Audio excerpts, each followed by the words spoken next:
Hi everyone, welcome to my channel. My name is doctor Disha, public health expert. और आज की video में हम बात करने वाले हैं ऐसी बीमारी जो रेबीज की तरह जानलेवा हो सकती है अगर उसका टाइम से वैक्सीन नहीं लगाया जाए। उसका नाम है टेटनस। तो इस वीडियो में हम बात करेंगे टेटनस के बारे में। ये बीमारी कैसे होती है, क्यों होती है और इसको कैसे बचा जा सकता है, क्या इसका कोई इलाज अवेलेबल है। ये सारी बातें आज इस वीडियो में हम करेंगे। तो इस वीडियो का एंड तक जरूर देखिए और लोगों को शेयर करिए ताकि उन्हें भी टेटनस के बारे में अवेयरनेस हो। और अगर आप चैनल पे नए हैं तो चैनल को सब्सक्राइब कर लीजिए इस तरह की हेल्थ अपडेट्स के लिए। तो चलिए विदाउट एनी डिले स्टार्ट करते हैं आज की हमारी वीडियो को, जो है टेटनस के बारे में।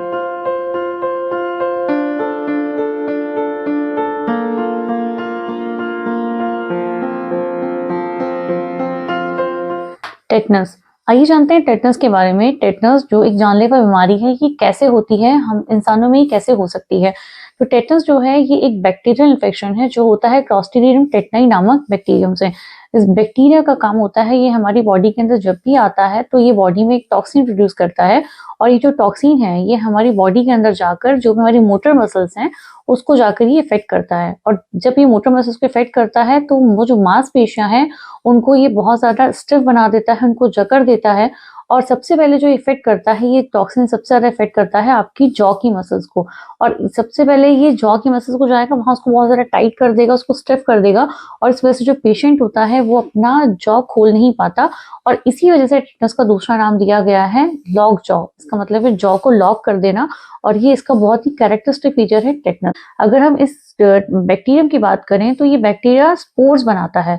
और ये स्पोर्स जो होते हैं ये हमारे जितना भी हमारा एनवायरनमेंट है, इस पूरे एनवायरनमेंट में, चाहे वो मिट्टी हो, चाहे वो मड हो, चाहे वो गोबर हो या काऊ डंग जिसे हम बोलते हैं, इसके अलावा आपका जो जंग लगी हुई चीजें हैं, इन सारी जगहों पे ये स्पोर्स मिलते हैं। और सिर्फ ये जो मैंने चीजें बताई हैं सिर्फ इन जगह पे नहीं, ओवरऑल अगर हम बात करें तो पूरे इन्वायरमेंट में ये हमारे आसपास का जो भी एरिया है ये स्पोर्स हर जगह होते हैं, क्योंकि ये बहुत ज्यादा रेजिस्टेंट होते हैं और हर जगह ये पाए जाते हैं। तो एक ज्यादातर लोगों को डाउट होता है, लोगों को लगता है ये स्पोर्स सिर्फ जो जंग लगी चीजें हैं उसमें पाए जाते हैं। ऐसा नहीं होता। ये बैक्टीरिया जो है ये स्पोर्स बनाता है और ये स्पोर्स पूरे हमारे एनवायरनमेंट में हर जगह ये अवेलेबल होते हैं। तो इन स्पोर्स का जो काम होता है, ये जब भी हमारी बॉडी के अंदर आते हैं तो ये बॉडी में आने के बाद में ये स्पोर्स, इनकी जो ऊपर की शेल्फ होती है जिसे हम छाल बोल सकते हैं, वो शेल्फ वहां पे आके हट जाती है और उसके बाद ये बैक्टीरियम बाहर आता है। और ये बैक्टीरियम टॉक्सिन्स प्रोड्यूस करता है, एक तरीके का ऐसा टॉक्सिन बनाता है। वो टॉक्सिन हमारी बॉडी के अंदर जो हमारी मांसपेशियां हैं, स्पेशली जो मोटर मसल्स है, उनको जाके ये इफेक्ट करता है। उसमें सबसे पहली जो मसल आती है वो होती है जॉ की मसल। और ये हमारे जो ये जॉ है इसको बहुत ज्यादा हार्ड कर देता है, यहाँ पे टाइटनिंग कर देता है। धीरे धीरे करके ये जॉ के साथ साथ में फिर जो पेट की मसल्स हैं और जो हमारी दूसरी मांसपेशियां हैं उसको भी ये इफेक्ट करना स्टार्ट कर देती है। और इस वजह से इसको हम लॉक जॉ भी बोलते हैं टेटनस को। अब हम बात करते हैं वो कौन कौन से तरीके हैं जिसकी वजह से ये स्पोर्स हमारी बॉडी के अंदर एंट्री कर सकते हैं। सबसे पहला है जो ज्यादातर लोगों को पता होता है, जब भी आपको कोई कट लग गया है, आपको कोई घाव हो गया है। अब वो घाव किस किस तरीके का हो सकता है, ऐसा नहीं है कि अगर आपको किसी प्लास्टिक से कट लगा है तो ये स्पोर्स आपके अंदर नहीं आ सकते।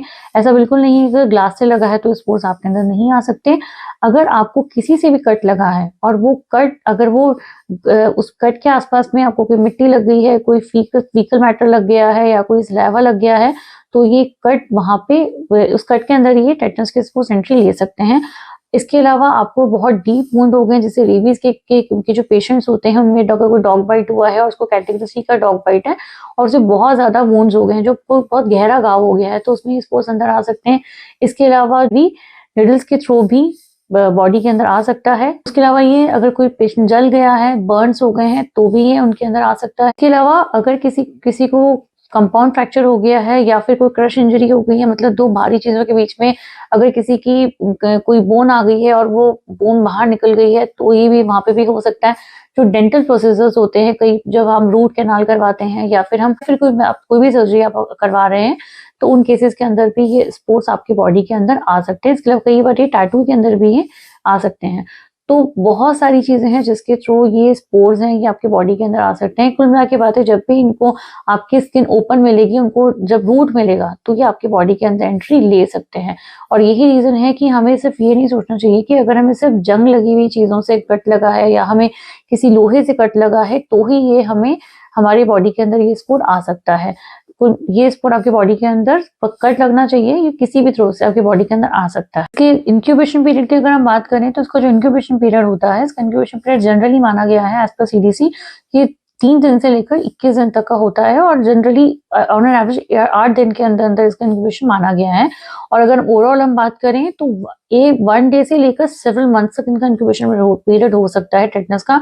और ये जनरल इंक्यूबेशन पीरियड जो होता है ये डिपेंड करता है वुंड की डेप्थ के ऊपर, कितना बड़ा वुंड है, कितना अमाउंट में टॉक्सिन गया है, ये बहुत सारे फैक्टर्स हैं जो इसके इंक्यूबेशन पीरियड के अंदर डिपेंड करते हैं।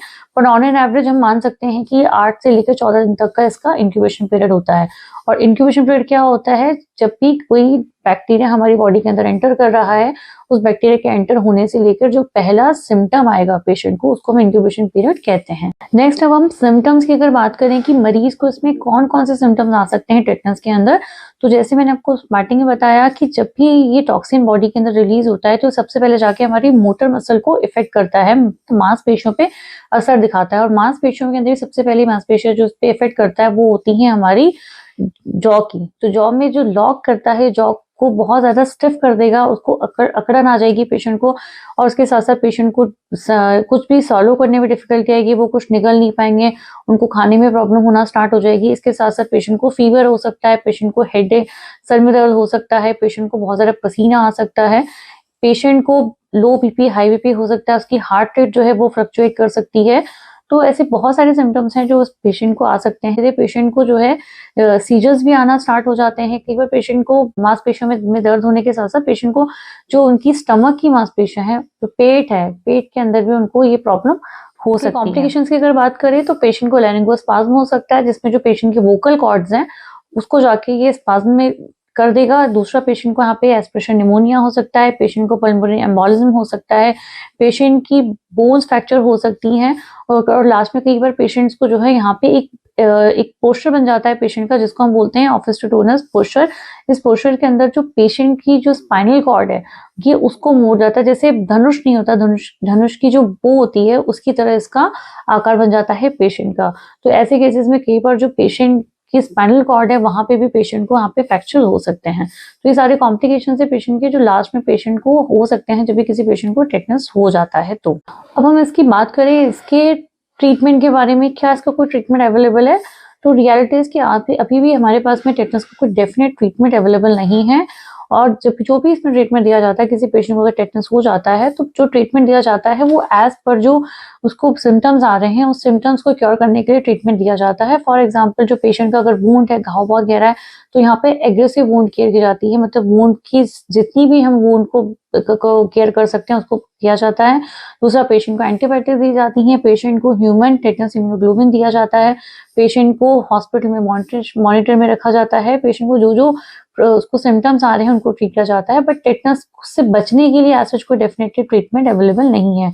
सो इसी वजह से यहाँ पे प्रिवेंशन का रोल बहुत ज्यादा इंपॉर्टेंट हो जाता है, सेम लाइक रेबीज, क्योंकि टेटनस के अंदर भी जो फेटालिटी है वो है कि ऑलमोस्ट 10 केसेस में से 1 to 2 लोगों की डेथ हो जाती है टेटनस के केसेस में भी। तो इस केस में भी हमें प्रिवेंशन के ऊपर ज्यादा फोकस करना चाहिए इस बीमारी के अंदर भी। और बेस्ट पार्ट ये है कि हम यहाँ पे इसको प्रिवेंट कर सकते हैं। अब बात करें हम इसके प्रिवेंशन के बारे में, तो यहाँ अल्टीमेट प्रिवेंशन होता है इसका वैक्सीनेशन।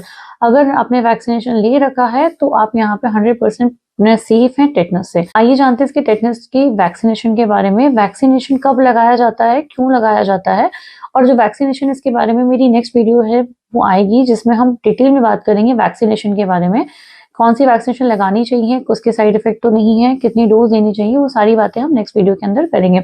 इसके अलावा बात करें एडल्ट की वैक्सीनेशन के बारे में। जो इसका वैक्सीन है, वैक्सीन का डोज डिजाइन ये होता है कि अगर आपने आज तक कभी वैक्सीनेशन नहीं लिया है टेटनस का, तो आपको यहाँ पे 3 शॉट लेने पड़ेंगे वैक्सीन के। पहला आपको लेना है 0.5 ml इंट्रामस्कुलर, जो आप सबसे पहला शॉट लेंगे टेटनस 1 का। उसके अलावा आपको 1 महीने बाद फिर से एक और डोज लेनी है और 6 महीने बाद आपको बूस्टर डोज लेनी है टेटनस की। ये आपको तब लेना है ये तीनों डोज जब आपने कभी टेटनस का इंजेक्शन लिया ही नहीं है, या फिर आपको याद ही नहीं है कि पिछले 10 साल में आपने कभी टेटनस का इंजेक्शन लिया, आपको याद ही नहीं आ रहा, तो आप ये डोज अपनी कंप्लीट कर सकते हैं। अब अगर आपने ये 3 डोज एक बार कंप्लीट कर लिए, उसके बाद ये आपको कब तक प्रोटेक्ट करेगा। अगर आपने ये 3 डोज कंप्लीट कर लिए हैं तो इसकी जो प्रोटेक्शन होती है ये 10 साल तक की इसकी प्रोटेक्शन होती है जो माइनर वुंड्स होते हैं। और 5 साल तक ही आपको प्रोटेक्ट करेगा, जो भी मेजर वुंड्स हैं। मेजर वुंड्स कौन-कौन से आ जाते हैं? मेजर में आते हैं आपके बहुत ही बड़ा कट लग गया, कोई घाव लग गया, आपको कोई रोड ट्रैफिक एक्सीडेंट हो गया है या बहुत ज़्यादा ब्लीडिंग हुई है किसी घाव में, कोई सर्जरीज़ हुई हैं, तो ये सारी चीज़ें आती हैं आपके मेजर वुंड में। तो अगर आपने 5 साल तक के ड्यूरेशन में अगर आपने ये कोर्स कंप्लीट कर रखा है अपना टेटनस का, तो आपको अब दोबारा से अगर ये कट लगता है या ऐसी कोई प्रॉब्लम होती है तो आपको नहीं लेना है टेटनस का इंजेक्शन। और अगर आपको कोई माइनर इंजरी हुई है तो अगले 10 साल तक आपको इंजेक्शन नहीं लेना है।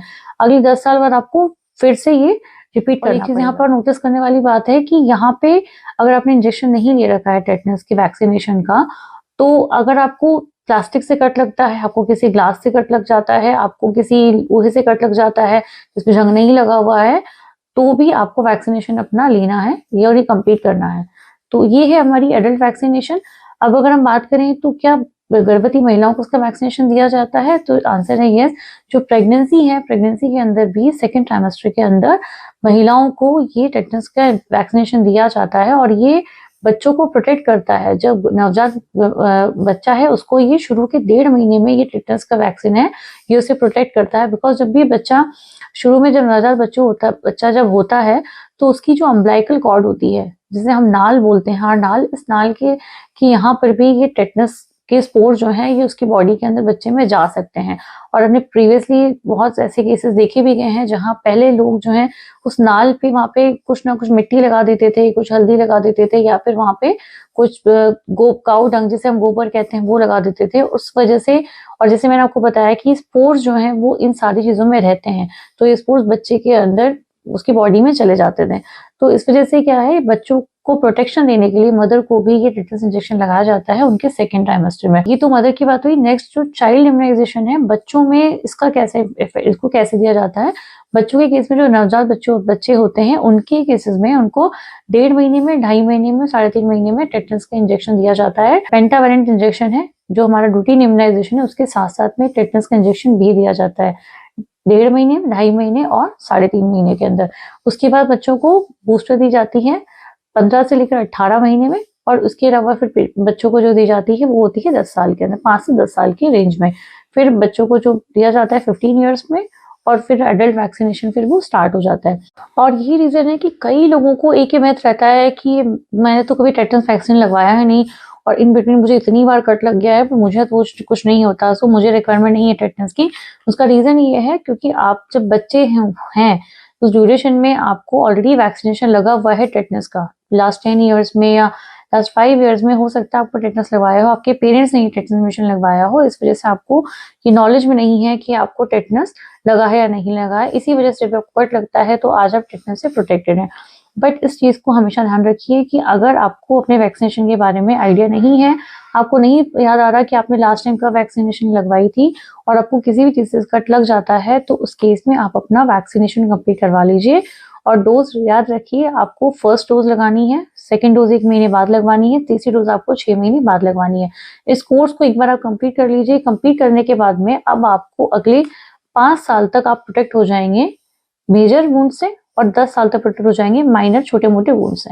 उसको आपको करना है और 10 साल बाद आपको फिर से अपना वैक्सीनेशन रिपीट करवाना है टेटनस का, अगर आपको कोई दोबारा कट लग जाता है कोई। Thank you so much. ये थी हमारी वीडियो आज टेटनस के बारे में। टेक होम मैसेज में अगर हम बात करें इस वीडियो में, तो वो टेक होम मैसेज ये है कि क्लॉस्ट्रिडियम टेटनाई से ये होने वाली जो बीमारी है ये एक बैक्टीरिया से होती है जो टॉक्सिन रिलीज करती है। ये स्पोर्ट्स में होता है, ये स्पोर्ट्स हमारी बॉडी में, इन्वायरमेंट में किसी भी तरीके हर जगह प्रेजेंट होते हैं और ये हमारी बॉडी में कहीं से भी आ सकते हैं। अगर हमें बॉडी में कट लगता है तो हमें फोकस ये रखना है कि हमें इसके सिम्टम्स तक नहीं पहुंचना, हमें पहले ही इसको प्रिवेंट करना है, और वो प्रिवेंशन पार्ट है हमारा वैक्सीनेशन। तो हमें हमेशा वैक्सीनेशन पर फोकस करना है। अगर हमें पिछले 10 साल में याद नहीं वैक्सीन कब लगवाई है तो आज ही जाके अपना वैक्सीनेशन कोर्स कंप्लीट करवा लीजिए अगर आपको कोई कट लग जाता है तो। और अगर आपने कोई वैक्सीनेशन लगवा रखी है तो आप सेफ हैं, आपको दोबारा जाकर फिर से वैक्सीनेशन नहीं लगवाना अगर आपने ऑलरेडी वैक्सीन लगवा रखी है तो, कोर्स कंप्लीट किया हुआ है तो। अगर आप प्रेग्नेंट महिला हैं तो अपना टेटनस का शॉट जरूर लीजिए, बिकॉज ये आपके बच्चे को जरूर प्रोटेक्ट करेगा आने वाले समय में। और अगर आपके घर में छोटा बच्चा है तो उसकी वैक्सीनेशन को भी टाइमली कंप्लीट करवाइए, बूस्टर डोज लगवाना ना भूलिए और उसका कोर्स कंप्लीट करवाइए। तो मुझे आज के हमारे वीडियो के अंदर इसमें इतना ही। नेक्स्ट वीडियो में हम बात करेंगे टेटनस की इम्यूनाइजेशन के बारे में। इसमें हम डिटेल में बात करेंगे कौन सी वैक्सीन लगाई जाती है, कौन सी नहीं लगाई जाती है, क्या रिक्वायरमेंट है वैक्सीनेशन के लिए, कितनी डोज लगाई जाती है, इसको दिया कैसे जाता है, कोई साइड इफेक्ट तो नहीं है, सारी बातें हम बात करेंगे नेक्स्ट वीडियो में हमारी जो आएगी टेटनस की इम्यूनाइजेशन के ऊपर। तो वीडियो को जरूर देखिए और इस वीडियो को आप ज्यादा से ज्यादा इस वीडियो को लाइक करिए, शेयर करिए, लोगों को अवेयरनेस बढ़ाइए टेटनस के बारे में। एंड अगर आप चैनल पर नए हैं तो चैनल को सब्सक्राइब कर दीजिए ताकि इस तरह की प्रिवेंशन से रिलेटेड हेल्थ अपडेट्स आपके पास सबसे पहले आ जाएं। थैंक यू सो मच, मिलते हैं हमारी नेक्स्ट वीडियो में। Thank you.